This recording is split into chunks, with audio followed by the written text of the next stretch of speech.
ඔයාලා සියලු දෙනාටම සුබ දවසක් සුබ සතියක් වේවා කියලා මම ප්‍රාර්ථනා කරනවා. එல்லோருக்கும் நாள் வணக்கம். Good day everyone. ඔයාලගේ හදවත් තුළ ප්‍රීතිවන්තකම, ස්තුතිවන්තකම, ගුණවන්තකම, ප්‍රේමය හා සමාදානය නිතරම පවත්වාගෙන යන්න උත්සාහය සාර්ථක වේවා කියලා ප්‍රාර්ථනා කරනවා. සෑම සිද්ධියක්ම ජීවිතේ අපි අතීතයේ හරි වර්තමානයේදී අත්දැකලා තියෙන සෑම සිද්ධියක්ම සෑම ක්‍රියාවක්ම අවධානයෙන් යුක්තව කරන්න අපි පුරුදු වෙන්න ඕනේ. ඒ පුරුදු වෙන්නේ කොහොමද? වෙන වෙන කල්පනාවලින් බැහැර වෙලා අනවශ්‍ය සිතුවිලි හිතින් අයින් කරගෙන. එතකොට හිතට එන සිතුවිලි ධාරාව අපි ඉගෙන ගන්න දේව වචනය අනුව අපේ ඇදහිල්ලට අනුකූලව අනුග්‍රහය පදනම් වෙච්ච අනුග්‍රහය අඩංගු වෙච්ච සිතුවිලිද කියලා විමසලා බලන්න අපි පුරුදු වෙනවා. එහෙම කරන්න අපි පුරුදු වුණොත් විවේචනාත්මක විනිශ්චයකාරී ඕපදූප කතාවලට දායකත්වයක් දක්වන්න අපි පෙළඹෙන්නේ නැහැ. සෑම දේම දෙවියන් වහන්සේගේ ධර්මිෂ්ඨකම, යුක්තිය හා සාධාරණත්වය අනුව ගැඹුරින් බලන්න අපි එතකොට පුරුදු වෙනවා. දැන් අපේ කල්පනා ශක්තිය පළක් නැති දේවල් ගැන යොදා ගන්න අපිට පළක් සමා වෙන්න පළක් ඇති දේවල් ගැන යොදා ගන්න අපිට එතකොට හොඳ පුරුද්දක් ඇති වෙනවා. පළක් නැති දේවල් කියලා මම ඕගොල්ලන්ට කියන්න කැමති. මම අදහස් කරන විදියට පුද්ගලිකව අපිට අපේ පවුලේ සමාජිකයන්ට නෑදෑයිතවදුන්ට අපේ සේවා ස්ථානීය අයට අපේ අසල්වැසියන්ට අපේ ප්‍රජාවේ සමාජයේ රටේ අයට අපේ කල්පනා අපේ පුද්ගලික කල්පනාවල් තුළින් නිකුත් වෙන කතාවල් හා ක්‍රියාවල් වලින් ප්‍රයෝජනයක් තියනවද කියලා හොඳින් විමසලා බලන එක අපේ වගකීමක් විය යුතුයි. අපේ මනස හා හදවත පාලනය කරන පුරුද්ද අපි ගොඩනගා ගත්තොත් සාධාරණ හා විමසුම් ඇති නිර්මාණශීලීකම අඩංගු පෞරුෂත්වයක් ගොඩනගා ගන්න අපිට පහසු වෙන්න පුළුවන් වෙනවා. මේක ප්‍රත්‍යක්ෂයි අදුටුයි. මම කරන්න උත්සාහ කරන දෙයක් හැමතිස්සෙම සැලසුම් සහගතව ජීවිත ප්‍රශ්න වලට ප්‍රඥාවන්තකමින් හා නිර්භීතව මුහුණ දෙන්න අපිට ශක්තිය, නිර්භීතකම, ඉවසිලිවන්තකම එතකොට ඇති වෙනවා. අපි අහන දේව වචනයක් ප්‍රාණවත් බීජයක්, බොල් බීජයක් නැතුව ප්‍රාණවත් බීජයක් විදියට සාරවත් පසක් වගේ තියෙන හදවතකට වැටිලා ගැඹුරට මුල් යන්න පුළුවන් හෙලිදරව් ලැබිලා පැල වෙනවා. ඉතින් එතකොට ඉක්මනට දලු දාන සදා ඵල දරන අන් අය පෝෂණය ලබන දැවැන්ත ගස බවට වැවෙන්න ගන්නවා. දැන් ප්‍රාණවත් බීජයක් කියලා කිව්වේ මේ බොල් බීජ කියලා කියන දේවල් පා වෙනවනේ. ඒවා හැමෝම අහක දානවා. පා වෙනවා වැඩක් නැහැ. ඒකේ ගුණ පෝෂණයක් නැහැ. ඉතින් ඒවර අපි හාල් ගරද්දී මුං ඇට පරිප්පු ඒ වගේ ධාන්‍ය වර්ග හොදද්දී උඩට පා වෙලා වතුරත් එක්ක අපි විසිකලා දානවා. ඒ වගේ. ඉතින් ඒ වගේම පරිවර්තනාත්මක අනුග්‍රහයේ වචනය තුලින් නිතර පෝෂණය හම්බවන ශීඝ්‍ර වර්ධනයක් ඇති කුණාටු වලට සැඩපහරවල් වලට ගැලවිලා යන්නේ නැති නියංගයකටද වුණත් ගොදුරු වෙන්නේ නැති දලු දාන. ඒ කියන්නේ ගහේ ගුණාත්මක භාවය නිසා නියංගයේ තියෙන වියලි භාවයට ගොදුරු වෙන්නේ නැහැ. එහෙම නැතුව දලු දාන අතු වැඩෙන නිතරම පළදරන හෙවන දෙන ශක්තිමත් සදා හරිත ගසක් විදියට හැම දිනාගෙම ඇගීමට හා යහපත් අවධානයට ලක් වෙනවා. ඒ කියන්නේ දුර්වල අයට ආරක්ෂාවක්, ආවරණයක්, රැකවරණයක් විදියට ඒ ගස පවතී. ඒ ගසට ඒ විදිහට ශක්තිමත් ලෙස වැඩෙන්න හැකියාව ලැබුණේ ඒ ගහේ මුල් වලට අවශ්‍ය පෝෂණය හම්බ වෙච්ච නිසා. මුල්ම කාලේ නොවුන්නත් කාලයක් ගත වෙලා හරි කාලයක් ගත වෙලා නොවුන්න පුළුවන්. ඒ කියන්නේ අපි යෞවන කාලේ නෙමෙයි, පරිණත කාලේ නෙමෙයි, වෘද්ධ කාලයට ඉස්සෙල්ලා හරි ඒ විදිහේ ශක්තිමත්කමක් ඇතුළු වුණොත්, ඒ විදිහේ පෝෂණයක් ඇති වුණොත් මේ ගහට කවදා හරි දවසක ඒ අවශ්‍ය පෝෂණය ඇදලා ගන්න බිඳුවක් හරි ලැබුණොත් ගහේ වර්ධනය ඉතාමත් ශීඝ්‍රයෙන් සිද්ධ වෙනවා. ඒ වගේ වගේම උදුරන්න බැරි මුල් ගැඹුරින් පොළවට ගිහින් ගහ බොහෝම ඍජු ලෙස ශක්තිවන්ත වෙනවා. මම මේ මුල් දකින්නේ අවංක හෘද සාක්ෂිය විදිහට. යුක්තිය, සතිය, සාධාරණත්වය, අවංක ඇදහිල්ල කියන ගුණාංග හැටියට. දැන් අපි බයිබලයේ බැලුවොත් එහෙම ජෝස කොච්චර නියඟ කුණාටු සැඩසුලන් ඒ වගේ දේවල් වලට අහු වුණත් ඒ වගේම ශද්‍රක් මේෂක් අබෙද්නෙගෝ ඒගොල්ලෝගේ ජීවිතය අන්තරේ තිබිලත් ඒ විදිහේ මුල් ගැඹුරින් ඇදිලා ගිය නිසා සැඩසුලකින් ගම් වතුරෙන් ගින්නෙන් නියඟෙන් විනාශ කරන්න බැරි ශක්තිමත් ගස් වගේ ජීවිතේ මූණ දෙන පරීක්ෂණ වලට ඇදහිල්ලෙන් මූණ දෙන්න පුළුවන් වුණා කිසිම වෙලාවක සැලෙන්නේ නැතුව. ඒ වගේම මූණ දීලා ඒවා ඔකම ජයගත්තා. ජේසුස් වහන්සේ ඒ වගේ දැවැන්ත සදාකාලිකව පළ ධර්මින් අපිට සදාකාලික ආවරණයක් දෙන ගසක් වන ජීවන වෘක්ෂය වුණා අපිට. අතීතයේ ඉඳන් සදාකාලයෙන් සදාකාලයටම අපිව පෝෂණය කරන ගසක් වුණා. දැන් අපි බලමු බයිබලයේ ගස්වල හට ගැනීමේ ක්‍රියාවලිය හා ඒ ක්‍රියාවලියේ අවශ්‍යතාවය මනුෂ්‍යයට මැවිල්ලට හා සමාව දීමේ ක්‍රියාවලියට පුත්‍රත්වයට තියෙන සම්බන්ධකම ගැන අපිට මේ හෙළිදරව් වෙන්න විදිහ මට හෙළිදරව් වෙච්ච විදිය මම ඔයගලන්ට විස්තර කරන්න. දැන් අපි බලමු පටන් ගමු උත්පත්ති පොතේ ජෙනසිස්. මොකද එතකොට ඕගලන්ට ලේසි තේරුම් ගන්න ඒක ගොඩක් වැදගත් වෙනවා වටිනාකමක් තියෙනවා. මම තෝරගත්තේ උත්පත්ති පොතේ පළවෙනි පරිච්ඡේදයේ එකේ 11-12 වගන්ති තුලින් right මොකද මම මගේ හෙළිදරව් අනුව මේ ගස තමයි තෝරගත්තේ මේ හොඳ සමාව දෙන ගුණාංග තියෙන පුත්‍රත්වය තියෙන දෙයකට ආදර්ශයක් විදියට. ඉතින් මේ වගන්ති ටික අපි කියවමු. 11 වෙනි වගන්තිය එවිට දෙවියන් වහන්සේ බීජ උපදවන ඇට සහිත ඵල දරන සියලු වර්ගවල ගස් කොළන් භූමියේ හටගනේවයි වදාළසේක. දැන් අපි මෙතන මතක් කරගන්න ඕනේ ඇට සහිත. මොකද දැන් ලෝකයේ විදිහට genetically modified එහෙම නැත්නම් ජාන නවීනය කරලා තියෙන කෘෂිකාර්මික නිෂ්පාදන වලට මිනිස්යාගේ රුචිකත්වය අනුව ඇට නැති මිදි ඇට නැති ඇපල් ඒ වගේ පළතුරු ඒ ජාන විද්‍යාව තුළින් genetic modification තුළින් ඒවා මේ දැන් හදනවා. ඉතින් ඒ දෙවියන් වහන්සේ කියන්නේ එහෙම නෙමෙයි. මොකද ඇට තියෙන බීජවල අනිවාර්යෙන්ම ඒවා බෝ වෙනවා. වර්ධනය වෙනවා. වැඩි වෙනවා. ව්‍යාප්තියක් ඇති වෙනවා. ඒක නිසා. එතකොට 12 වෙනි වගන්තියේ කියනවා මෙසේ භූමිය බීජ උපදවන මොකද දැන් අර ඇට නැතන් right පළතුරක ඒ කියන්නේ බීජයක් උපදවන්න බෑ. වපුරන්න බෑ right ඇට සහිත පළදරන සියලු වර්ගවල ගස් කොළන් නිපත විය. එය මනහර බව දෙවියන් වහන්සේ දුටුසේක. බලන්න දෙවියන් වහන්සේගේ සැලැස්ම කොච්චර යහපත් කොච්චර තියුණු ප්‍රඥාවකින් කරපු දෙයක් කියලා. උන්වහන්සේගේ ඒක තමයි මම පුරුදු වෙන්නේ හැම භාෂාවෙන්ම ඉගෙන ගන්න දෙවියන් වහන්සේගේ යහපතකම. ඒ අපි දෙමළෙන් කියන්නේ ජේසුස් වහන්සේගේ යහපතකම. මම තවම දන්නේ දෙවියන් වහන්සේ ගැන හරියට වාක්‍යයක් ගලප ගන්න. ඒ වුණාට අපි කියනවා යේසු නල්ලව. ඒ කියන්නේ ජේසුස් වහන්සේ යහපත්. උන්වහන්සේගේ සැලැස්ම බලන්න දෙවියන් වහන්සේගේ කොච්චර නිර්මාණශීලීද කියලා කොච්චර සැලසුම් සාගත කියලා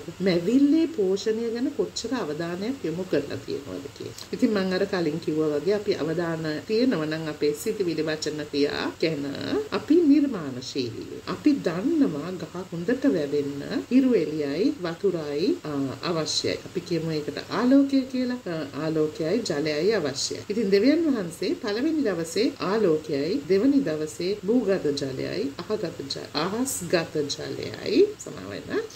ඒ කියන්නේ පොළවේ තියෙන ජලාශ වගේ අහසින් කියන්නේ වලාකුළු වලින් නැත්නම් මීදුමෙන් එන ජලය වැටෙන්න සැලැස්සුවා. මැව්වා. ගස් වලට පෝෂණය දෙන්න. මොකද ගස් හැදුවේ 3 වෙනි දවසේ. ගස් මැව්වේ ජලය අහසින් සහ පොළවෙන් ලබන පොළවත් මවලා ඉවර වෙලා. ඒ කියන්නේ සාරවත් අස මවලා තියෙන පොළව මවලා ඉවර වෙලා. ඊට පස්සේ ගස් වලටයි මැවිල්ලටයි අවශ්‍ය ඔක්සිජන් වායු ලබා ගන්න උදය හා දවල්ත් රාත්‍රිය ගස් වලින් පිටවෙන කාබන් ඩයොක්සයිඩ් වායුව පිටවීමට සැලසුවා. ඔක්සිජන් වායුව මට දැනෙන්නේ ආලෝකයේ දරුවන් හැටියට ශුද්ධාත්මානුභාවයෙන් අපිට ලැබෙන යහපත් වායුව විදිහට. ඒක සමාව දීමේ වායුව. ශුද්ධාත්ම ඵල තුලින් කාබන් ඩයොක්සයිඩ් වායුව ශුද්ධාත්මයන්න් වහන්සේ නොදන්න අය අයහපත් ඵල තුලින්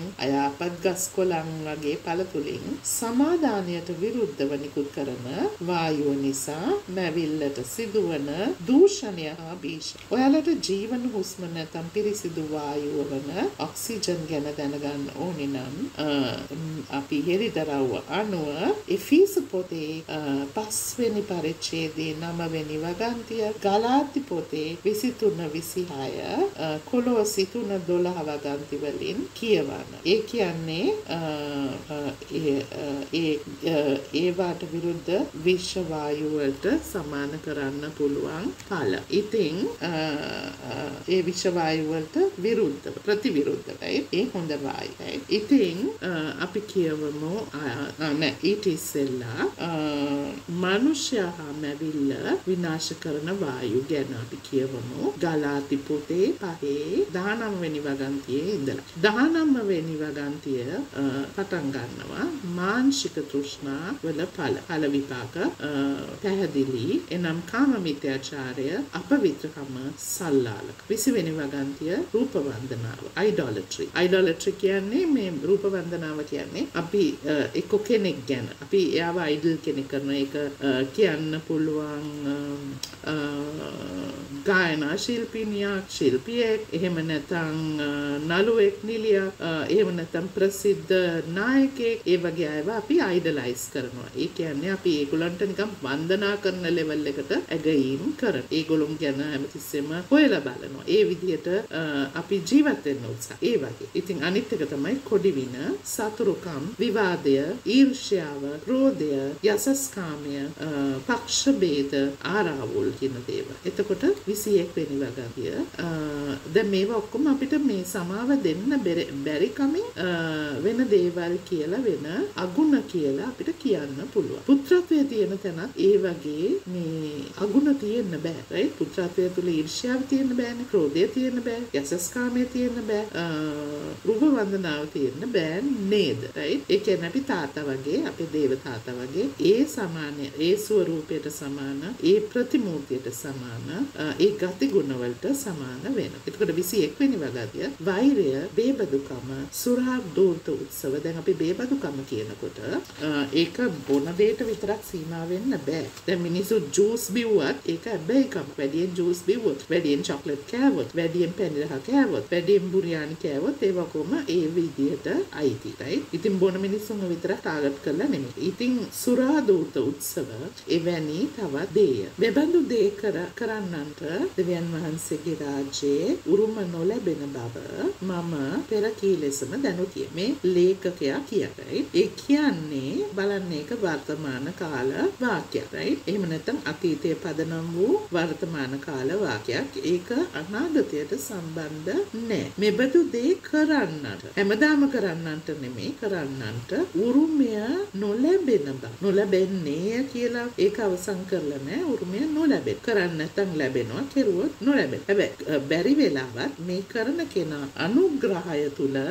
අනුග්‍රහය සුභාරංචිය දැනගෙන අනුග්‍රහය තුල මේ සෑම දෙයකම දෙවියන් වහන්සේගේ ධර්මිෂ්ඨකම තුලින් අපිට ඒවා වලින් සමාවත්, ඒවා වලින් ගැලවෙන්න හැකියාව තියෙනවා කියලා දන්නවනම් දෙවියන් වහන්සේ තුලින්, ක්‍රියාව තුලින් නෙමෙයි, අනුග්‍රහය සහ උපකාරය තුලින්. එහෙම කරනවා නම් ඒ අයට අනිවාර්යෙන් මේක බලපාන්නේ නැහැ. දෙවියන් වහන්සේගේ උරුම උරුමය ලැබෙනවා පුතු හැටිය. ධර්මිෂ්ඨකම තුලින්. නැතු ක්‍රියාව තුලින් නෙමෙයි. දෙවියන් වහන්සේ ක්‍රිස්තුස් වහන්සේ කුරුස පූජාව තුල ඇදහිල්ල තුලින් ධර්මිෂ්ඨකම ලැබුණයි කියලා දැනගෙන ඒ ධර්මිෂ්ඨකම තුලින් මේ ඔක්කොම බැහැකම් ඒ වගේම අසභ්‍ය දේවල් වලින් අප්‍රසන්න දේවල් වලින් අපිට ගැලවෙන්න පුළුවන් කියලා ඇදහිල්ලෙන් ඒව වලින් අපිට ඈත් වෙන්න පුළුවන්.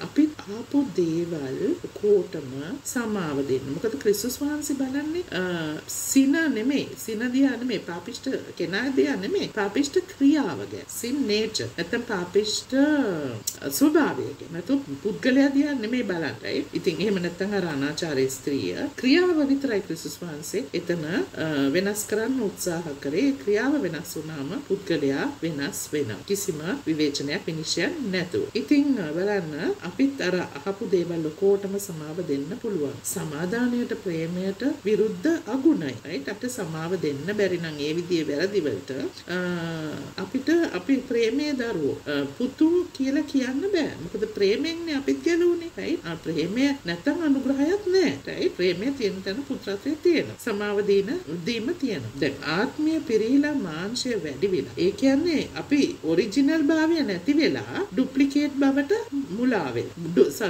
ඩුප්ලිකේට් වලට මුලා වෙලා වගේම මුලා වෙලා සමාවෙන්න අද වචන පැටලෙනවා. රැවටිලා ඒ වගේම පෙරදිලා. අර දැන්වීම් වල කියනවා වගේ ආදේශක භාණ්ඩ වලට රැවටිලා. ආදේශක භාණ්ඩ වලට පුරුදු වෙලා. අහුවේ. නොමිලේ ඇදහිල්ලෙන් ප්‍රගුණ වෙන ගුණාත්මක භාවය වෙනුවට සල්ලි දීලා නාස්තියට පරිහානියට ලක් වෙන දේවල් ලං කරගෙන තෘප්තිමත් භාවයක් ලබා ගන්න. සන්තුෂ්ටියටපත් වෙන්න අපි උත්සාහයක් කරනවා. ඒ කියන්නේ ක්‍රියාවක් බොහොම මානසිකයෙන් වෙහෙසෙන් කරනවා. අර නොමිලේ තියෙන ඇදහිල්ල තුලින් ධර්මිෂ්ඨකම ලබා ගන්න අදහස් කරන්නේ නැතුව. ඒ වගේම සුවය නැති කරගෙන පිළිකාවල් වගේ දේවල් ඇති කරගෙන සැඩ පහරට ගහගෙන යනවා නොදැනුවත්ව. පෝෂණය වෙනුවට පරිහාන, දූෂණය, භීෂණය හිමි කරගෙන. උරුමකාරකම වෙනුවට කරුමකාරකම තෝර. පළදරන්නේ නැතුව දර පළන තත්වයට වියලිලා වටිනාකමක් නැති තැනට පත් වේ. සමාව දෙන්නත් බැරි, සමාව ඉල්ලලා ගන්නත් බැරි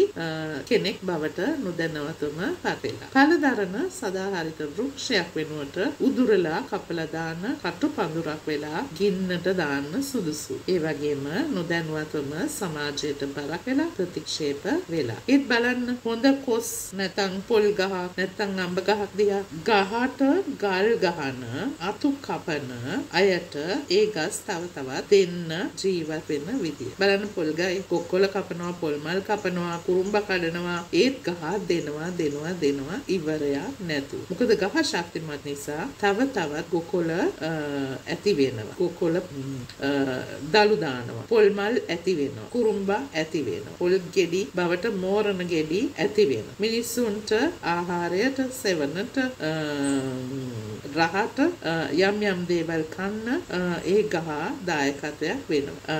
ඉතින් ඒ වගේම ගෙඩි කොට කන කුරුල්ලන්ට පෝෂණය හා සෙවණ විතරක් නෙමෙයි කූඩු හදා ගන්න හැකියාව ලැබෙනවා. ඒ කියන්නේ පෝෂණය විතරක් නෙමෙයි ජීවනයක් දෙනවා. අන්තිමට මිනිස්සුන්ගේම ප්‍රයෝජනය නිසා කැප වෙලා ඒ ගස් කපනවා මිනිස්සු ගෙවල් හදන්න. එහෙම නැත්නම් පොඩි ළමයි ඉපදුනහම කොක්ස් හදන්න, මැරෙනකොට මිනි පෙට්ටි හදන්න. මිනිස්යා විසින්ම හරියට ජේසුස් ක්‍රිස්තුස් වහන්සේ අපේ යහපත උදෙසා කැප වෙලා කුරුසියේ මරණයට ගොදුරු එතුමා තෝරගත්තා ගොදුරු වෙන්න. මේ මිනිස්සු ඒක තීන්දුව කරපු විදිය අපිට දකින්න පුළුවන් ඒ අදහසේ. ඒ වගේම බලන්න ජේසුස් වහන්සේ අපිට දෙන්න ඕනේ කොහොම දීලා කැප වෙලා කුරුසේ මරණය තෝරගෙන අපේ නිදහස ලබලා දීලා ඒ දඬුවම සහ මරණය තීන්දුව කරපු අයටයි සැලසුම් කරපු අයටයි සමාව දුන්නා වගේ. ජේසුස් වහන්සේ එල්ලුණ පණ නැති කුරුස ගස නිසා උන්වහන්සේ තුලින් අපිට ජීවන වෘක්ෂයේ පෝෂණය වෙන්න අවස්ථාව ලැබුණා. පාපයට ශාපයට මුළු ලෝකෙම පරම්පරාවෙන් පරම්පරාවට කළ පාරම්පරික පව්වලට එතෙක් නොකළ පව්වලට අපේ පරම්පරාව වෙනුවෙන් හා පසු පරම්පරා සියල්ලටම සහනයක් අනුග්‍රහයක් අපිට ලැබලා දුන්න වුණා ඒ කුරුස පූජාව තුලින්. ඉතින් කුරුස පූජාව තුලින් අර විය හැකි පව් වලට සමාව ලැබුණා. අපිව උදුරලා කපලා ගින්නෙන් පුච්චන කටුපඳුරු වෙනුවට අර ගීතාවලියේ පළවෙනි පරිච්ඡේදයේ 3 වන වගන්තියෙන් කියවෙන ඔහු ඇය ඇලදොලාදර සිටුවා ඇති නියම කලට පළදල්. ඒ ක්‍රිස්තුස් වහන්සේ තුලින් නියම කලට විතරක් නෙමෙයි මේක දාවිත් රජතුමාට ආපු හෙළිතරව්ව සෑම කාලයෙම පළදරන. ඒකනේ අර අතික ගහට වෙන්න වෙච්ච දේ වුණේ ක්‍රිස්තුස් වහන්සේ තුලින් අපි අර නියම කලට විතරක් නෙමෙයි සෑම කලටම පළදරන කොළ තරවී නොයන. ඒ කියන්නේ අපි වෘද්ධභාවයට පත් වෙන්නේ නැති පරිණත වුණ තරුණ විදිහට අපිට ජීවත් විය හැකි ගසකට සමානය. ඔහු ඇය කරන සෑම දේම සරුසාර වේ. right? ඔහු ඇය කියන්නේ පුත්‍රයා. ඉතින් මේ පොරොන්දුව අපි දාවිත් රජතුමා වගේ අයිති කරගන්නවා නම් ඒ විදිහටම අපිටත් වෙන්න පුළුවන් කියලා මට පුද්ගලිකව සහතික කරන්න පුළුවන්. මම ගොඩාක් ආස්කම් ලැබලා තියෙනවා මේ පොරොන්දුව තුලින්. කියන්න බැරි හිතන්න බැරි ආස්කම් ලැබලා තියෙන කෙනෙක් මම. ඒ වගේම අපි බලමු හිතෝපදේශ.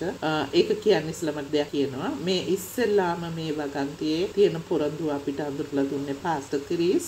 අපි වාව් ලයිෆ් සිංහල සභාවේ මම හිතන්නේ අවුරුදු කීපයක පැවැත්වෙච්ච පවත්වපු දේශනාවකදී එතුමී මේ වගන්ති අපිට පාඩම් කරන්න කියලා දුන්නා. ඉතින් මේ පාඩම් කිරීම තුලින් මම පුදුමාකාර විදිහට සඵලත්වයක් ලබා ගත්තා. ඒ වගේම අතිරික්ත මනසක් අයිති කරගත්තා කියලා කියන්න පුළුවන්.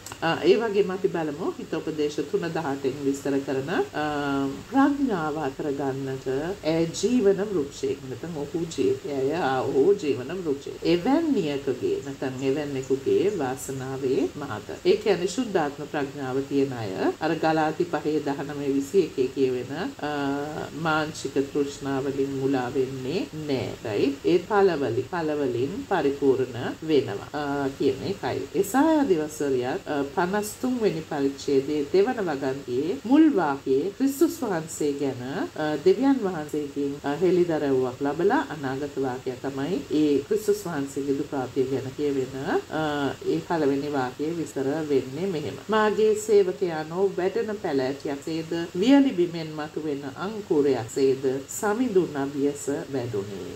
ඔයාලා එසායා 53:2 ඉඳන් 12 වෙනි වගන්තිය වෙනකම් කියවුවොත් හොඳටම තේරෙයි ක්‍රිස්තුස් වහන්සේගේ කුරුස පූජාව දුප්‍රාප්තිය ගැන දුන්න දිවැසි අනාගත වාක්‍ය කියලා මේ පද ටික. මම 10 වෙනි වගන්තියනොත් මැද වාක්‍ය සම්පූර්ණ වාක්‍ය නෙමෙයි මැද වාක්‍ය කියවන්නම් මාතෘකාවට අදාළ වෙන නිසා. මෙසේ එතුමන්ගේ මරණය පව්කමා කරන පූජාවක් වේ. මොකද පුත්‍රයාට පව්කමා කිරීමේ බලය දීලා තියෙන නිසා. හැකියාව තියෙන නිසා. පුත්‍රයාට ඒ ගුණාංග තියෙන නිසා. ඉතින් ටිකක් හිතලා බලන්න සෑම වෙලේම අපිට පෝෂණය දෙන්නම ඉපදුන උන්වහන්සේගේ ඔළුව පසාරු වෙන්න තද කරලා දාපු 20 අඩංගු කටු ඔටුන්න. ඒ දාපු අයට මූණට කෙල ගහපු අයට මූණට ගහපු අයට හිතේ හැම ගැලවෙන්න කසපාර ගහපු අයට සුව කරපු දෑ සුව කරන්න ඇවිදපු දෙපා වලට එන ගහපු අයට වචනය දේශනා කරපු පෞසමා කරපු ජලයට කුණාටුවට රෝගයට අනතර කටට පිපාසයක් ඇති වුණාම හිත කාඩි දීපු අයට ඇලය පසාරු කරපු අයට උන්වහන්සේ ප්‍රසිද්ධියේ සමාව දුන්නා නම් දේව පුත්‍රයා හැටියට අපි හදාගත්ත දේව පුතු හැටියට ඇයි අපිට වැරදි කරපු අයට තාමත් අපිට සවාව දෙන්න හිත වෙනස් කරගන්න අමාරුයි. අපේ පව්වලටයි අපේ ඉස්සෙල්ලා පස්සේ පරම්පරාවලයිගේ පව්වලටයි උන්වහන්සේ අතීතයේදීම සමාව නිදහස් කෙරුවා නම් අපි ගැන බලාපොරොත්තු තියාගෙන අපිට බැරි ඇයි අනාගතයේ වර්තමානයේ අනිත් අය ගැන බලාපොරොත්තු තියාගෙන එයාලට අපිට විරුද්ධව කරපු දේවල් වලට සමාව නිදහස් කරා. අපි දැන් ආයෙ කියවමු එසායා 53:11 වන වගන්තියේ අන්තිම වාක්‍යයේ දිවසිවරයා කියන අනාගත වාක්‍යය. බොහෝ දිනාගේම පව් තමන් පිට ගැනීමෙන් එතුමන් දුක් වේදනාවෙන් දැනගැන්මෙන් දමිටුකමට ඔවුන් පත් කර ලබනු ඇත. දැන් බලන්න අවිශ්වාස කරන්න දෙයක් නැහැනේ. ජේසුස් වහන්සේ ධර්මිෂ්ඨ කරපු මිනිස්සුන්ව ඇයි අපි හංවඩු ගහන්නේ? ඇයි අපි සමාව නිදහස් කරන්න බැරි. right? අපි නෙමෙයි කුරුසියට ගියේ. ජේසුස් වහන්සේ කුරුසියට ගියේ. ජේසුස් වහන්සේට පුළුවන් නම් ඒගොල්ලන්ට සමාව දෙන්න.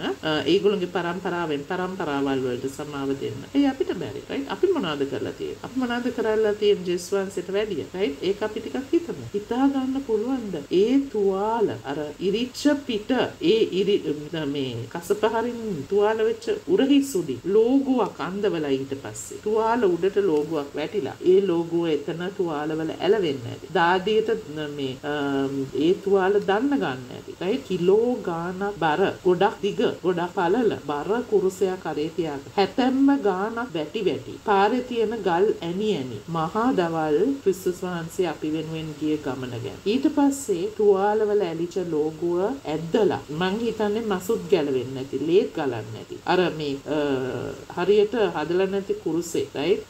උඩට පිට තියෙද්දි එන ගහලා නිරුව පිට අර ගොරෝසු කුරුස දීයේ වදිනකොට ඇති වෙච්ච වේදනාව ගැන අපි හිතලා තියෙනවා. අපිට ඒක මතක් වුණා. මම මේ වචනය කරද්දි තමයි මට මේ දේවල් දැනගන්න පුළුවන් වුණේ ගොඩක් ගැඹුරේ. ඒක නිසා අපේ සිංහල කියමන සමාව දීම දේම ගතිය කියන්නේ කියලා අපි මට අදහන්න පුළුවන්. මට විශ්වාස කරන්න පුළුවන්. මට ඒ දේ කරන්න මම උත්සාහ කරනවා. ඒ ඔක්කොම වෙලත් බලන්න එසාය දිවස් ප්‍රසාදිවරයා 12 වෙනි වගන්තියේ අන්තිම වාක්‍යය නිදහස් කරන අනාගත හෙළිදරව් වාක්‍යය. මේ දෙවියන් වහන්සේ අවුරුදු ගණනාවකට ඉස්සෙල්ලා දුන්න අනාවැකිය. එතුමන් දැන් මේ එසාය දිවස්වරයා කියන්නේ එතුමන් වරදකරුවන් සමග ඒ කියන්නේ අර හොරු දෙන්න මැදි ගණන් ගනු ලැබ සිය දිවි පුදමින් බොහෝ දෙනාගේ පව් උසුලා ගනිමින් පව්කරුවන් සඳහා මැදහත් යදුම් කරන බැවින් අපි අපේ ආඥාවලින් අපිට අපේ පවුල් වල අයට අපේ යාළුවන්ට අපේ ආගමට ජාතියට රටට ආර්ථිකයට විරුද්ධව ක්‍රියා කරලා තියෙන අයට සමාව දෙන්න උත්සාහ කරලා තියෙනවද මේ ඉස්සෙල්ලා අවංකව මම මගෙන් විමසගත්තු දෙයක් තමයි right? පොදුවේ හැමෝගෙම කතාවලට අපි හොමිටි තියෙනවා ඕව ඇත්ත තමයි බලන්න එමගේ කරන්න තිබුණේ නෑනේ බලන්න කොච්චරද මේ මහජන මුදල් අනම්මනම් කියන කතා අපි නිතරම කියනවා දන්නේම නැතුව අපේ කටවල් වලින් පිටව. ඉතින් ඒකයි මම කිව්වේ මුලදී කරුණාකරලා අවධානයෙන් ඕගොල්ලෝගේ වචන නිදහස් කරන්න පුරුදු වෙන්න. අවධානයෙන් ඕගොල්ලෝගේ සිතුවිලි ඒ විදිහේ සිතුවිලි නම් ඒව බැහැර කරන්න පුරුදු වෙන්න. ඒ වගේම ඒ අයගේ වෙනස් වීම ගැන යහපත ගැන නිදහස වෙනුවෙන් මදහකාරකම් කරන්න උත්සාහ කරලා බලන්න. මොකද ක්‍රිස්තුස් වහන්සේ ඒගොල්ලෝ වෙනුවෙන් තමයි කුරුසියට ගියේ. ඒගොල්ලෝ අපි කියලා වෙනසක් නැහැ. අපි ඔක්කොම වෙනුවෙන් කුරුසියට ගියේ. ගුළුම් මැවිල්ලම වෙනුවෙන්. ඒ කියන්නේ මිනිස්සයා විතරක් උදෙසා නෙමෙයි දෙවියන් වහන්සේ විසින් මවපු පරිසරය සතුන් සිව්පාවුන් ඒ හැමදේම වෙනුවෙන් පැවැත්ම වෙනුවෙන්. ඉතින් විනාශය ළඟා කරලා දෙන්න නෙමෙයි ජීවනය ළඟා කරලා. පාපේ ශාපෙන් මැවිල්ල නිදහස් කරලා. ඉතින් දෙවියන් වහන්සේගෙන් අපි ඉල්ලමු අපේ ආඥා තුලින් එහෙම කරන්න අපට හැකියාව දෙන්න. ඒ වගේම අපට සමාව ගන්නයි සමාව දෙන්නයි පහසුවෙන් අපේ හදවත හැකියාව ලැබෙන්න කියලා. එතකොට තමයි අපිට මතේ පොතේ 22:39 කියවෙන ශ්‍රේෂ්ඨතම ආඥාවේ දෙවනි කොටස ඉෂ්ට කරගන්න පුළුවන් වෙන්නේ. ඒ කියන්නේ අසල්වැසියාට අපිට වගේ පින්නෙන් අපට මෙන් ප්‍රේම කරන්න හැකියාවක් එතකොට අපිට ලැබෙනවා. එහෙම නැත්නම් ලැබෙන්නේ නැහැ. සැබෑ පුත්‍රත්වය තුළ ඉන්න අයට සමාව දීමේ හැකියාවයි සමාව ඉල්ලීමේ හැකියාවයි තියෙනවා. අපේ හදවත් ස්වභාවයයි හැසිරීම රටාවයි සමාන්තර වෙනවා. ක්‍රිස්තුස් වහන්සේගේ හදවත් ස්වභාවයට සැබෑ පුත්‍රයන් විදිහට. ඉතින් ඕගොල්ලෝ දන්නවා සෑම සුභාරංචියකම සඳහන් වෙන ස්ත්‍රිය ගැන යාර ඊටාම වටිනා සුවඳ විලවුන් වලින් ජේසුස් වහන්සේගේ කකුල් හරි ජේසුස් වහන්සේව ආලේප කරලා එයාගේ කඳුළු වලින් හොදලා ඒ වගේම එයාගේ කෙස් වලින් කොණ්ඩෙන් පියදැම්මා කියලා. ඉතින් එයා ඒ සමාව ලබාගත්තු එයාගේ පව්වලට සැබෑ පසුතැවිල්ල පෙළා ඒ පසුතැවිල්ල තුලින් සමාදානය ලැබලා මිනිස්සු මොනවා කිව්වත් ගර්ජනයට ලැජ්ජාවට ගැන හිතන්නේ නැතුව ඇවිල්ලා ඒ දේ ක්‍රිස්තුස් වහන්සේගෙන් එයා සමාව ලැබලා සමාදානය අතරගත්තා. ඉතින් ඒක හැමෝටම ආදර්ශයක්. ඒ වගේම ක්‍රිස්තුස් වහන්සේක ගොඩාක් අගය කළා. එයාගේ හදවත් ස්වභාවය කළා කිව්වා සෑම සුභාරංචියකම මේ ක්‍රියාව සඳහන් වෙනවා කියලා. අපිටත් ඒ විදිහේ කරන්න පුළුවන්ද කියලා අපි විමසලා බැලිය යුතු සතිය මේක. ඉතින් ඔක්කොටම සුබ සතියක් වේවා කියලා මම ප්‍රාර්ථනා ප්‍රාර්ථනා කරනවා මේ දේව වචනය ඔයගොල්ලන්ට ලැබෙන්නේ Wow Life සිංහල සභාවෙන් ප්‍රේමය හා සමාදානය අපි හැමෝම තුල පවතිවා කියලා මම ප්‍රාර්ථනා කරනවා. உங்களுக்கு அன்பு சமாதானம் ஆகட்டும் කියලා තියෙනවා. May your hearts be filled with love and peace. ජේසු ජීවමානයි. ජයශ්‍රී නැවත අපි හම්බ වෙන තුරු ඔයාලට දෙවියන් වහන්සේගේ